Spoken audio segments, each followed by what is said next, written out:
it's Princess Sarissa back, and when we last left off, we just saved our game, and we went getting ready to head up to try to find Exdeath, and we're getting really, really close here. Now it's our last save point, and this is the last treasure in this castle. A Fuma shuriken, you can throw that if you're a ninja. A Partisan is a spear that dragoons can use, but we don't have that. So we want to change up some of our abilities here. We'll give Whispers the black magic, and we'll give Kara black magic as well, or Krill black magic. I keep calling her Kara. Also, one thing that I did off screen was I captured 2 yellow dragons. They're going to be really important for the future battle against Exdeath. So, I want to capture them. It would be awesome if you can catch 4. We only have 2 characters who have the catch ability right now. And see, you're probably thinking, you said there was no more treasure, and there's a treasure chest there. Well, it's empty. But here's our good friend Gilgamesh. Ah, geez, Gilgamesh.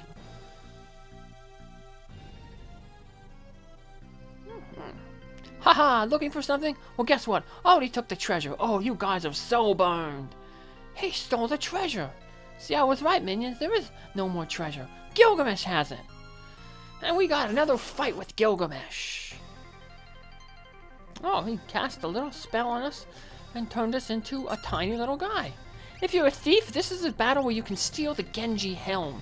Genjis are pretty, usually they're like one of the strongest equipments in these games. In terms of just pure defense. Sort of like how in Final Fantasy II they were the strongest in terms of pure defense. Unfortunately though, usually what happens with the Genji equipment, even though it has really high defense, usually doesn't add like a special type of property. Like ribbons prevent status ailments, certain gear like that coronet helps increase control, the gold pin it cuts magic use in half. The Genji equipment usually has no special abilities, so even though while it gives good defense, it necessarily isn't always the best equipment to have. So, haste up, standard thing here is haste up our party. Gilgamesh, for the most part, he's always susceptible to slow, so that's one thing you can do here, is you can, after you haste up your party, use your time mage to try to cast slow on him if you got that ability. It only took 2 tries, we managed to knock it out. And now it's just a matter of hitting this guy with our best elemental spells. He's not too hard. I saw he has a lot of hit points there. And he actually has 2 forms. After we do, I think it's about 15,000 damage to him. He starts going into like a speech pattern, and he'll start doing dialogue with us, and then he'll eventually transform into his kind of ultimate form, I guess. And but thankfully he's not too much tougher in his ultimate form. We just continue to do this same thing where we already our 4th rumble. I must say I quite enjoy these tussles. I feel like we've gained an understanding. But yeah, he's not too much more difficult even in his ultimate form. So I guess the first tussle was solo with Galef. Then it was against the party in the battle on the big bridge. Then solo, against the party with Enkidu on the big boat. And now here's number 4. And we'll have some more meetings with him too, minions. This is not going to be our final meeting. Nope. So, yeah, anytime after that, after the second time is when you can start stealing the different Genji type equipment. So we've already gotten the gloves, now we're going to get the helm.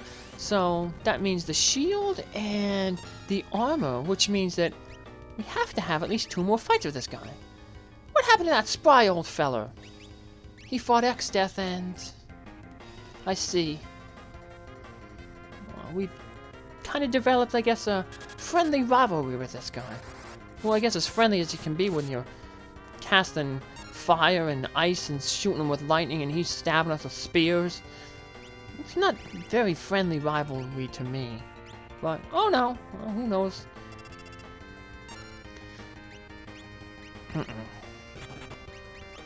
And, once again, just keep pounding away at this guy. As you can see, because we've been hasted and he's been slowed, we are really totally outspeeding him. Getting so many more attacks for every one of his attacks. So, enough expository banter. Now we fight like men, and ladies who dress like men. For Gilgamesh, it is morphin time. And he comes out and he's really scary. He has like 8 arms and he has all these weapons. Ooh, you better be careful with all them arms and all those weapons. Probably really confusing this. Wing them all. Now that that's mine, let's see how good this Excalibur really is. That can't be Excalibur. We saw Excalibur was one of the sealed weapons in that castle. He must have a fake. Unless he found a way to unseal those sealed weapons. I don't think so. Yeah, this guy's pretty easy, so no need to have Faris use any of her mixes, so we'll just keep pounding away. Okay, based on Krill's on her magic points, she's just casting Bio. Better to get 4 castings of Bio than just 2 of a level 3 elemental, so more damage overall. But Gilgamesh has been had. He's apparently hit us with Excalibur, the greatest sword, but it's only doing like 36 damage. This is far from the greatest sword. Yep, he's been had. That's another reason why this battle is kind of easy. Gilgamesh is... Somebody conned him. They said he had a great sword, but he doesn't. Gilgamesh! Uh-oh. He's in trouble.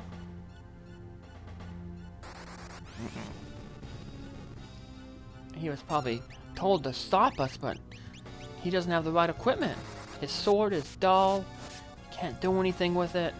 You worthless fool. I hereby banish you from this dimension. What? No! Anything but that. Silence! And he's been exiled. But where's he been exiled to? Exiled to the Rift. Huh? Uh-oh. Well, I kind of already spoiled it, minions, but if we're going to have to fight him again, we're probably going to end up in the Rift sometime. And then we get a sword, the Excalibur, not the Excalibur. It has, it looks like it has really good good power to it, but it really doesn't. It's a very weak sword, but it does increase your strength. It does increase your attack power, but the attack power doesn't get, I guess, factored into the damage equation under normal circumstances. But there's some ways you can like circumvent that, like with the blue magic spell Goblin Punch. You can still deal massive damage with that Excalibur. It also works good as a thrown weapon. It maintains its attack power when used as a thrown weapon. So there's some ways you can use it to, I guess, function. We're gonna give Whiskers now here his catch ability because he has one of those yellow dragons. And Krill will also have the catch ability because that's one of her innate class abilities, and she also has a yellow dragon caught. If you can have 4 people master Beastmaster, and you have 4 yellow dragons, they will take out any enemy. A yellow dragon does 1/4 of enemies' max hit points. So by releasing 4 of them, it'll automatically defeat any enemy in the game. So yeah, so that's pretty good if you catch them. We only got 2, so just releasing those 2 will automatically cut Exdeath down to half. So do not interfere. Exdeath, no way will let you get away with this. Mwahaha. Have you any idea what I plan to get away with in the first place? No, not really. What? No. What? You all fight so fiercely, yet have no idea of the truth. I'll return the earth to how it used to be. You mean you'll turn it to a world full of evil? Well, believe what you wish. Simple-minded fools such as yourselves could never hope to understand my motives. It matters not. I will tolerate no more impudence. And now he is attacking us. The big showdown against the big bad Exdeath. And if you have a blue mage, sometimes he starts off the battle with the condemn spell, which is a blue magic spell. Basically, so if you want, what you want to do is you want to, if he doesn't cast it, just have your time mage cast the reset spell, and then it'll return you back to the beginning of the battle. So you can keep doing that until your blue mage gets hit with the condemn spell, and then he can learn that blue magic. So we've released the 2 yellow dragons, and he's down to half his hit points now. And we want to have Faris. She's going to be really busy doing healing, so we want to boost her up with the Iron Daft to give her double the hit points. We're also going to want to get our other characters into the back row then eventually, but this is kind of a battle of attrition, really. Even though we've cut Exdeath's hit points in half, he still has about 1,600 hit points, so he's going to take about like 8 or so multiple level 3 elemental spells to take him out. As you can see, he can easily wipe out your characters, even with ourselves hasted. We want to try to keep as many characters as we can alive. This is where Faris is one of the innate abilities of Chemist is, anytime they use an item, it doubles its effectiveness. So, for instance, she uses the High Potion, it heals 1,000 hit points rather than 500. So, if somebody gets knocked down, she can easily bring him back to full hit points for just 1 High Potion. I did something dumb here. I should have been, at this time, moving my characters back to the back row to help reduce the amount of damage they're taking from Exdeath's physical attacks. I guess I wasn't thinking that because, for the most part, the Elf Cloaks and were actually functioning pretty well. But now I realize, uh-oh, she's doing some damage there. I better move everyone back in the back row. Back row cuts our damage that we take in half, so definitely increases the survivability of our characters. We want to get everybody up on their feet ASAP. So, and yeah, it's not going too well for us right now. Thankfully, Faris, we started the battle off with that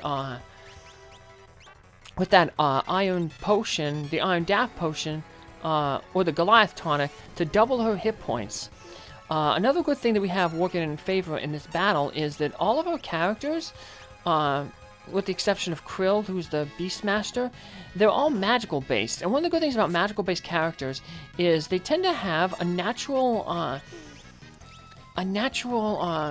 resiliency toward magic. I guess because they use magic, they kind of must know, the ins and outs of it. And so they take less damage from like those elemental spells that Exdeath is using. So it helps keep us alive a little bit easier. Now we've moved everybody into the back row. Now, like I said, hopefully we got lucky there. He's focusing all his attacks on Faris, who has double the hit points and is in the back row, which means that she's able to, absorb those hits much easier. So, and that'll give her a chance to, catch up on some of the healing and allow us to actually start doing some, doing us some more buffing. We got the haste now, so that'll help Faris get other people back on their feet quicker and keep ourselves healed up. Lucky there, another hit on Faris. We have to waste an elixir here, but eventually we'll be able to buy elixirs. So, as though we don't really necessarily want to use them unless we're forced to, it was a good opportunity to force using that because it allowed Leonard to get back to full hit points. And for the most part now, we're pretty much back to our full hit points, other than Faris, who just took a beating there. But even if before that beating, she was still almost near full hit points, regular-wise, because her Iron Daft doubled her hit points, but she was kind of close to to her normal full. So we'll jack her back up to massive full. With that Iron Daft, the Goliath tonic to double it. So as long as she's targeted, we should be good. But hey, we managed to finish it off, and Exdeath, we managed to take him out. And how fitting that he's a living tree, and we beat him with fire. Even though he doesn't have weakness to fire, he's weak to holy, but we don't have any holy magic. So, and we've taken out Exdeath. But despite taking out Exdeath, oh no, the crystals! They're breaking. Uh-oh. So just like Whiskers and Lennon Ferris's world's crystal, now Gallus' world's crystals have shattered. What does this mean for our party? What does it mean for the world? Oh no, find out in our next episode, minions. No, I'm just kidding. We're gonna find out right now. Did I fool you, minions? I'm playing a little trick on y'all. Because I'm a silly girl. Princesses can be silly too. We don't have to be all proper and prim all the time. No, we can have fun. Wonder where we're at.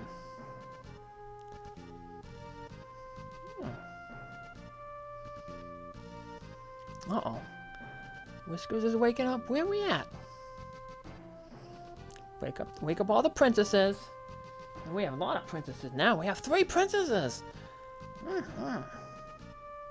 That's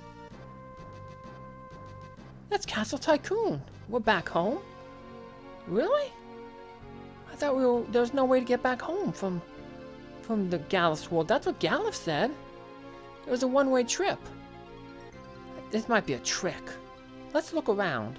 Well, the meteorite's gone. Wait a minute. This looks different. There wasn't a river here last time. There wasn't a river, and there was a big mountain range there. We couldn't go this far south. Can that really be Castle Tycoon? This ain't the same world. Look at the geography is all different. I mean, of course there's mountains and trees and plains and stuff like that, but the river's gone. Remember, we used to be able to just go left and then up to the Pirate's Cave. But now that's gone. There's a river there cutting us off. Huh. And remember Castle Tycoon was surrounded by mountains? But now there's a hole up here. Yeah, this can't be Castle Tycoon. Maybe it looks like it, but this is totally different world. I think Len is pulling our legs. But is she really pulling our legs? We'll have to find out next time when we venture into this castle. Take care, minions. Have a good one. Bye!